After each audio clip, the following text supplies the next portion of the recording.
Dah, kita terusin ngaji kita nih. Fathur Rahman bi Syarhi Zubad bin Ruslan lil Imam Al-Mujtahid Al-Faqih Sihabuddin Abdul Abbas Ar-Ramli rahimahullahu taala wa adama nafa bi barakati ulumihi fid dharain. Setelah Fatihah kita pahami bahwa itu adalah rukun daripada rukun salat, rukun qauliyah. Artinya rukun qauliyah, rukun ucapan. Maknanya yang harus dibaca.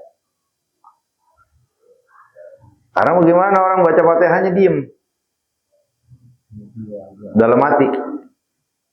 Mayoritas ulama berpendapat tidak sah. Karena kalau yang namanya baca itu goyang. Harus sah. Baca Fatihah meneng begini aja. Lu kalau baca Fatihah, baca dalam hati. Lah, ngaci. Kalau dalam hati mu bukan baca namanya. Semedi. Iya benar, semedi. Kalau baca itu maka sebagian ulama itu menganggap belum dikatakan baca. Karena rukun qauli di dalam salat salah satunya adalah membaca qiraatul Fatihah, membaca Fatihah. Dan contohnya memang dari Nabi kayak begitu, ingat lagi tuh. Jadi kalau sudah ikhtilaf di antara ulama, ada yang begini, kembaliin aja langsung kepada sumbernya. Kadang-kadang kan kita di masyarakat suka debat. Enggak, gue mau ngikutin ulama ini, sah, diem aja gitu, nggak pakai goyang mulut. Gue mau ngikutin ulama ini kan jadi ribet itu kan. Artinya jadi khilaf, jadi lahir perbedaan. Ya kalau kayak begitu, fa in tanaza'tum fi syai'in farudduhu ila Allah wa Rasul. Balikin aja sama sumbernya. Nabi itu kalau baca Fatihah bagaimana? Diem. Gerak mulutnya ikutin. Udah selamat banget. Enggak, gue mendingan ngikutin Imam Syafi'i. Ya, salah lagi aja. Bukan begitu ukurannya. Justru imam-imam ini nih berusaha semaksimal mungkin untuk menyajikan apa yang mereka pahami, yang mereka dapat dari guru-gurunya, yang guru-gurunya dapat dari guru-gurunya, yang guru-gurunya dapat dari sahabat, yang sahabat dapat dari Sayyidina Muhammad. Mereka ini ngarang kitab gede-gede kayak begini untuk menyampaikan apa yang Rasulullah sampaikan. Kalaulah di sini ada far'un, ada ya sedikit komentar ijtihad ulama, kayaknya nanti bikin ribet, kembaliin aja udah sama sumbernya. Emang kalau Nabi bagaimana ya? Begitu aja, jadi habis sudah, agak ribut.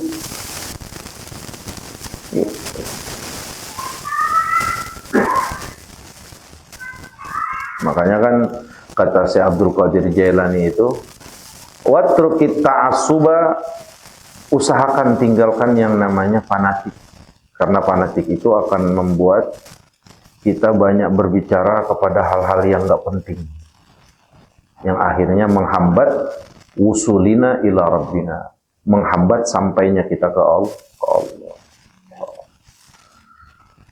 Gimana baca Fatihah? Ya baca pakai mulut.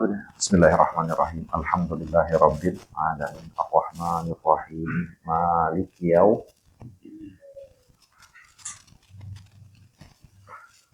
Di salat zahar jahar, di salat jahar jahar, di salat sir. Jahar maknanya suara kita kedengaran sama kita, kedengaran sama orang lain. Itu jahar namanya.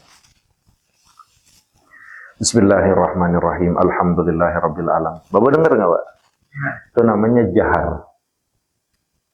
Kalau sir cukup kita yang dengar, orang lain enggak. Bismillahirrahmanirrahim. Itu sir namanya.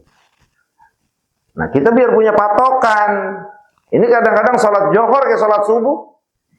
Bismillahirrahmanirrahim. Alhamdulillahirabbil alamin. Arrahmanirrahim. Oh, yes. Johor ini.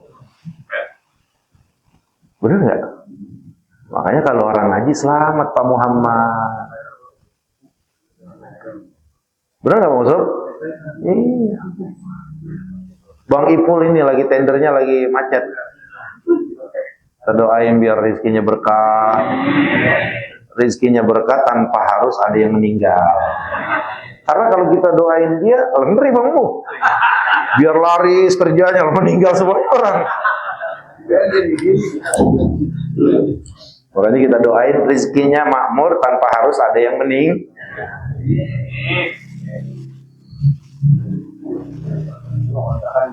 Oh banyak, alhamdulillah. Itu ukurannya. Jahar kita dengar, orang lain dengar. Kalau sir kita yang dengar. Nah seluruh bacaan-bacaan yang memang tidak disunnahkan jahar, tidak dicontohkan Nabi jahar, maka semua dibaca sir. Tasbih, ruku, tasbih, sujud, semuanya sir.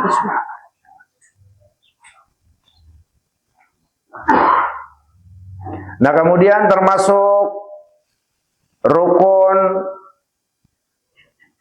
salat adalah ar-ruku. Ar-ruku liqaulihi ta'ala warka'u irka'u wa li khabari idza qumta ila salati ya farka'u. Nah, rukun yang kelima adalah ruku. Wa aqalluhu lil qa'im, sekurang-kurangnya, udah paling minim, sekurang-kurangnya ruku buat orang yang sholat sendiri, itu apa? Ayyana lakafahu rukbataihi. Sekurang-kurangnya ruku buat orang yang sholat berdiri, telapak tangannya ngenain si sekurang-kurangnya. Maka dalam keterangan lain, mujarradul inhina, sekedar nunduk, itu udah dianggap ruku. Tapi karena sholat ini ibadah, nggak boleh asal-asalan. Jadi fikih ini berusaha menerangkan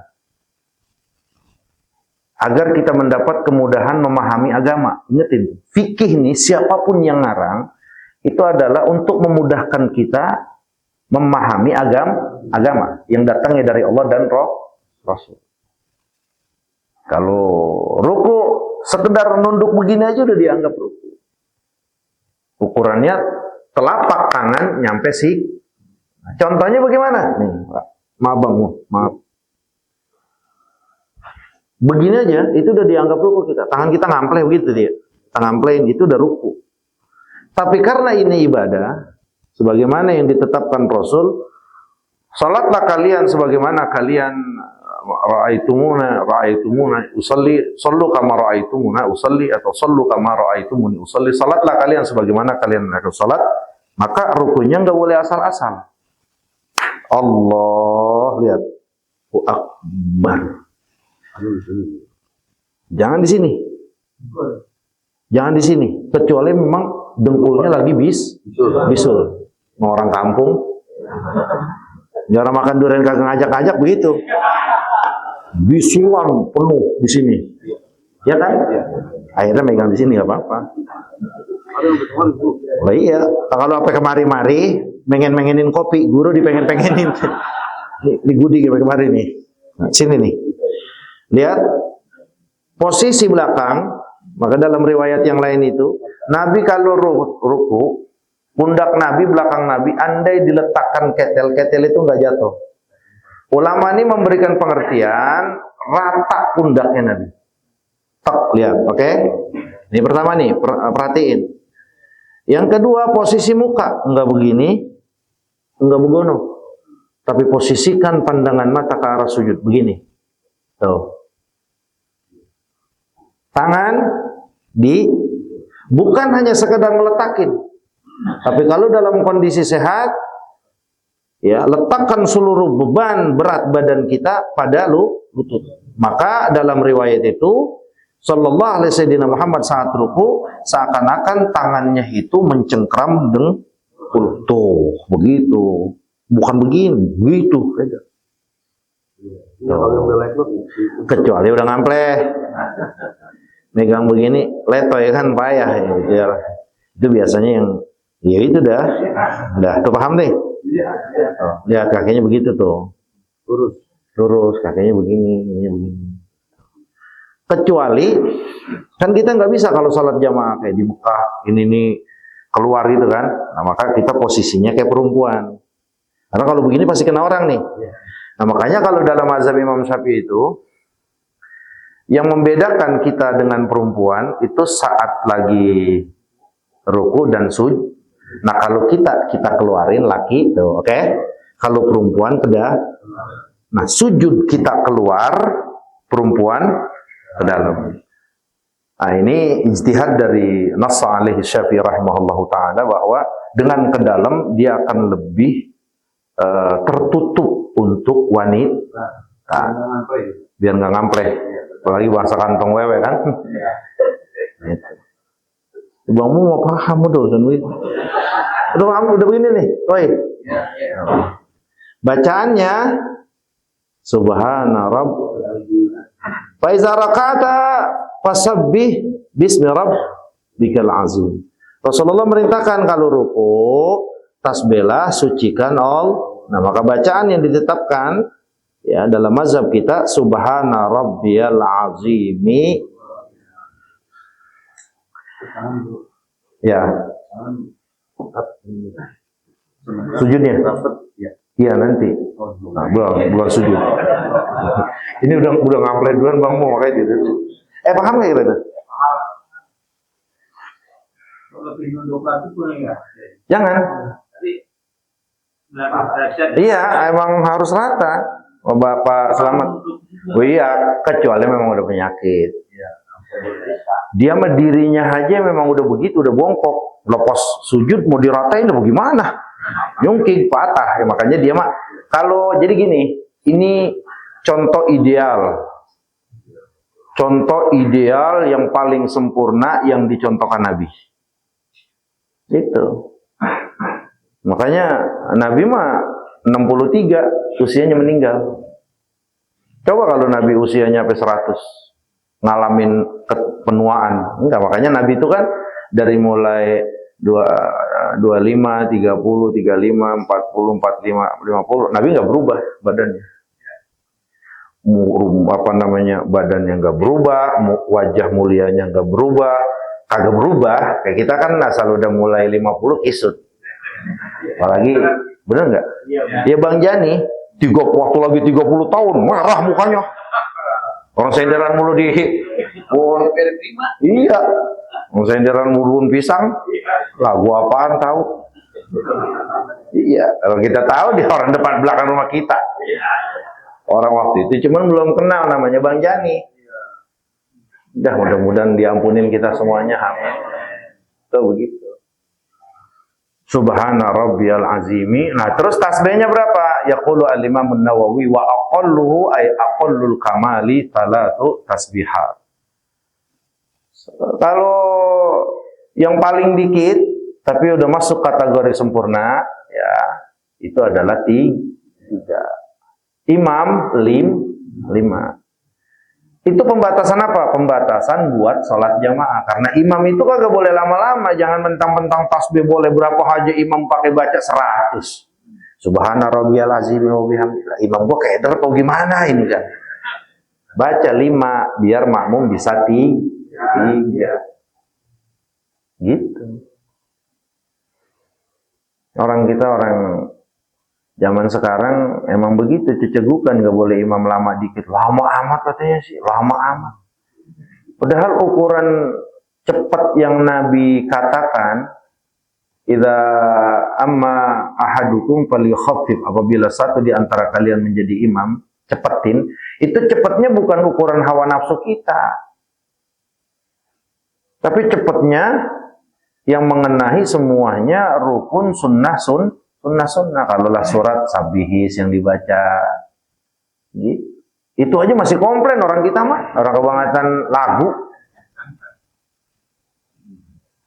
Iya. Ya orang lagi sembahyang pengen mikirin yang ngopi mang rokok. Lama amat sih katanya sembahyang udah pengen ngopi. Bener gak? Atau handphone bunyi aja bangmu. Siapa sih yang WhatsApp? Apa yang urusan tanah? Apa bagaimana? Udah agak pengen lama-lama, pengennya buru-buru. Itu ruku. Dan kemudian rukun yang ke-6 al-i'tidal. Ar-ruknu sadisu al-i'tidal walau fin nafli kama sahahahu fit tahqiq li khabari idza qumta ila salat wa huwa 'auduhu ila ma kana 'alaihi qablahu fazala anhu birruku min qiyamin aw ghairihi wa istaratu fihi wa bisairil arkani adamu sarfihi ila ghairihi hatta law rafa'a min ruku'ihi faz'an min syai'in lam yakfi bal ya'udu lirruku'i thumma ya'tadilu minhu. Rukun yang ke-6 adalah i'tidal.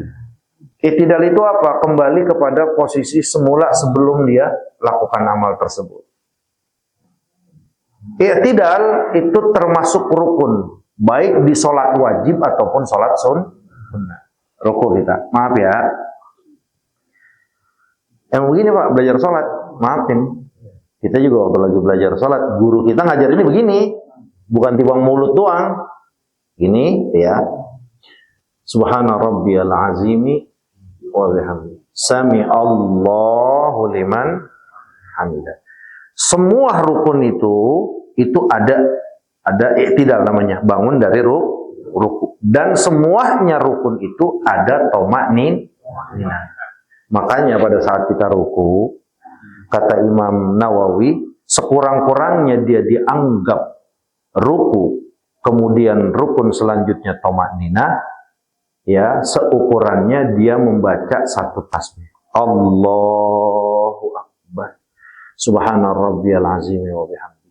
Oh, udah ya. Kalau Allahu Akbar, sami Allah, belum. Batal sembahyangnya. Mau wajib ataupun, karena thama'ninah itu rukun. Allahu Akbar, sami Allah liman hamidah. Mana thama'ninahnya? Thama'ninah itu tenang. Yang seukuran seluruh badan itu ngerasa Allahu Akbar. Tenangin dulu. Sami Allah. Nah, ini tidak sami Allahu liman. Angkat tangan. Bareng ya. Lihat. Contohnya seperti ini. Sami Allahu liman. Nah, ini angkat tangan sunnah nih. Angkat tangan sunnah. Nah, di sini banyak perbedaan ulama. Jamaahiru ulama'ina mazhab Imam Syafi'i saat dia bangun dari ruku, Sami Allahu liman hamidah, tangannya itu diturun nih. Enggak digini. Tapi minhum dari ulama kita ada yang enggak diturunin tapi dibalikin seperti semula.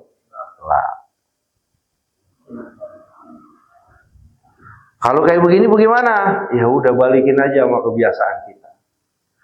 Ini dua-duanya semuanya punya dasaran. Karena i'tidal, bangun dari ruku, kembali kepada posisi semula sebelum dia ruku. Sebelum kita ruku, tangan kita begini nggak? Begini nggak? Begini kan? Nah, makanya ini pun punya dasaran. Yang lepas pun punya dasaran. Nah, kalau kayak begini, ulama biasanya menghukumkan al-amru 'ala sa'ah. Urusan ini luas, mau pakai yang mana aja silakan. Lah saya sembahyang di Nur Saada di Alisan, kagak ada yang begini. Ya udah begini daripada Pak rewel mulut orang. Orang itu mah rewel. Ustadz bukan apa bukan? Komentar lagi, so pinter. Ya ini. Kayak semalam lagi makan durian. Ya ilah. Mana Ustadzmu? Bang Olah. Tahu didengar apa enggak? La ilaha illallah. Kadang-kadang. Paham itu? Ini dia mengantuk apa gimana ya? Maaf. Oh, paham. Iya. Nah, bangunnya itu harus sengaja. Bergeraknya dalam perpindahan rukun, ruku, i'tidal, ke sujud harus sengaja. Maknanya bagaimana? Makanya dibilang di sini. Wa yastaratu fihi wa fi sairil arkan adamu sarfihi ila ghairihi hatta law rafa'a min rukuhi faz'an min syai'in lam yakfi. Itu kan lagi ruku nih, ya. Begini nih. Tahu-tahu kaget. Bini namanya punya bini baru, rupanya gitu kan. Iseng, dikitikin, bangun begitu kan? Bangun begitu. Padahal dia nggak ada niat buat bangun. Lah maka dia balik lagi dulu. Baru sami Allahu liman hamidah. Jangan udah kaget kan, ya ilah bangun diri, udah sekalian aja dah, batal.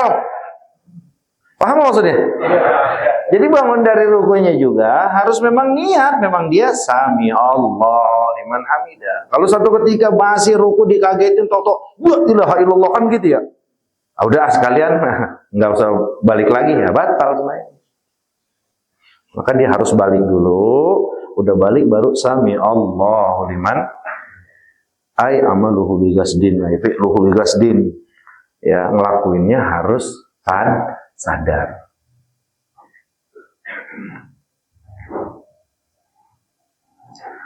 Wasabiya sujudu marrataini ma' syai'in ma'al minal jabhati maksufan yadha. Nah, rukun yang ke-7 itu sujud 2 kali pada setiap rakaat.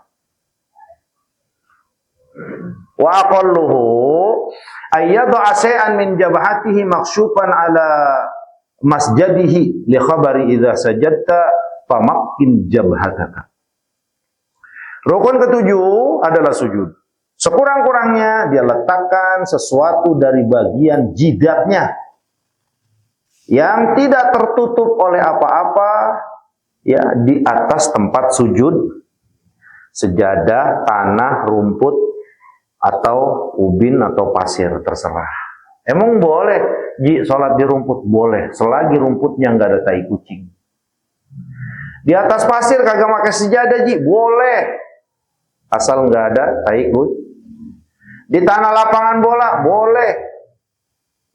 Itulah kelebihan dari umat Sayyidina Muhammad. Kalau dulu Bang Usup agak boleh. Sembayang ya harus di tempat sembayang. Sembayang ya harus di tempat sholat. Nggak boleh sembayangan di pasir, sembayang di lapangan bola, nggak boleh. Zaman Rasulullah, ju'ilat liyal ardu masjidan wa tahura. Untuk umat Sayyidina Muhammad, seluruh permukaan ini dijadikan suci dan bisa untuk sholat. Oh, makanya kalau kita lagi jalan-jalan, mampir di hutan, nggak ada musola, nggak ada ya sembahyang aja udah di aspal. Kalau ada sejadah pakai sejadah, koran-koran, alas-alas, nggak ada apa-apa, langsung sembahyang di aspal. Jam 1 siang, aku agak ngeletek ke jidat. Kalian itu. Di tanah boleh. Di rumput boleh. Itu kelebihan umat Sayyidina Muhammad. Tanahnya suci dan boleh untuk sholat.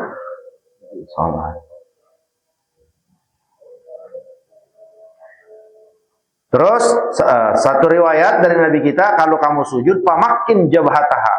Kalau sujud itu ya nggak kenain jidat, mentogin jidat. Tuh.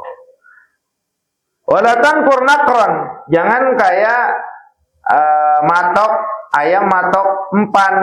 Allahu Akbar. Biar nempel. Nah, begini, maaf ya. Ya. Turunnya. Turun sujudnya nih. Allah. Lihat. Lutut dulu, 2 tangan, jidat, baru hidung. Kecuali hidungnya lagi iya. Gompal. Nah, maksudnya makin jabhatahu, pentogin begitu tuh. Jangan tempel begitu doang. Tempel tekan. Makanya di sini sujud yang ideal itu sebagaimana yang dicontohkan Sayyidina Muhammad sampai kepada kita, seluruh berat pala itu benar-benar di sejadah. Jadi bukan timbang ditempelin doang. Nah, kita masih bayang, Allahu Akbar, udah agak sah, udah gitu aja titik.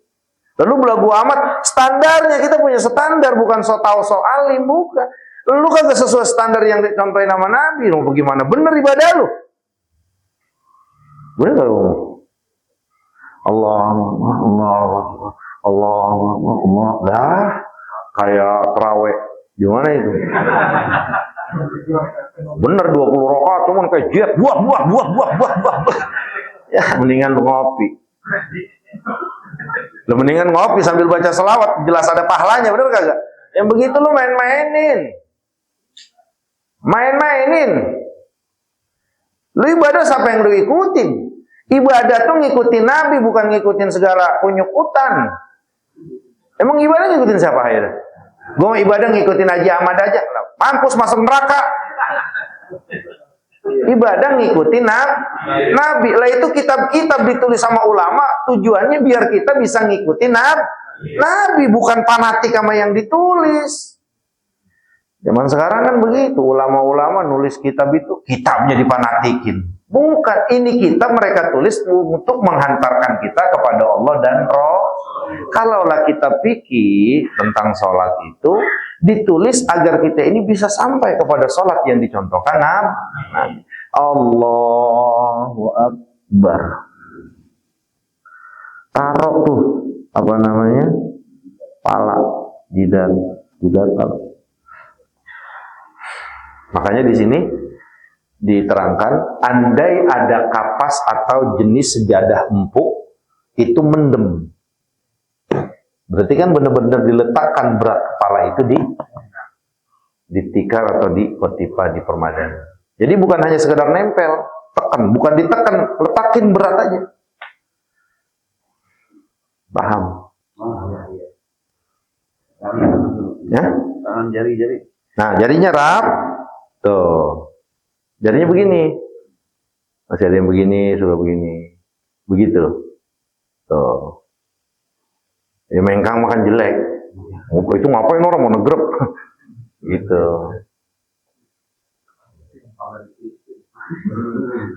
Ya kalau cincinnya buatan, segala cincin alloy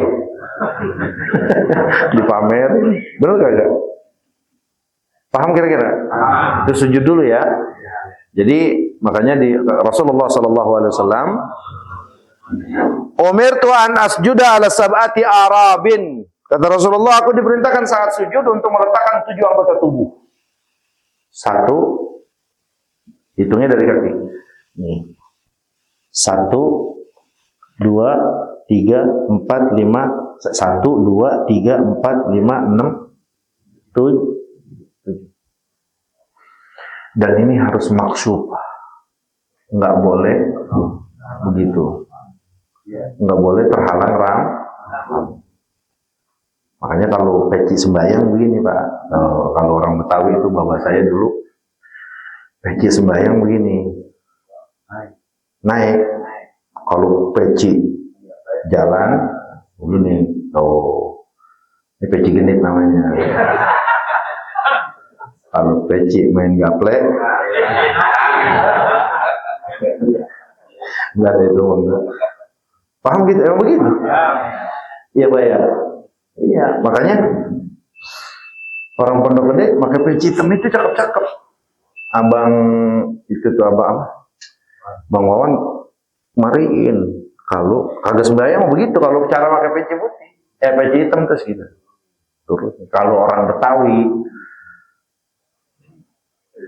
kalau di kita kan udah masuk segala tradisi-tradisi campur lah. Kalau orang Betawi asli itu begitu ukurannya. Tuh Bang Rahman tuh pakai peci begitu. Kalau peci jalan begitu. Namanya peci genit. Istilahnya. Nah, iya kalau peci sholat, naikin biar jidatnya kan. Udah masing-masing. Allah Ta'ala alam bis. Saya mau nanya coba.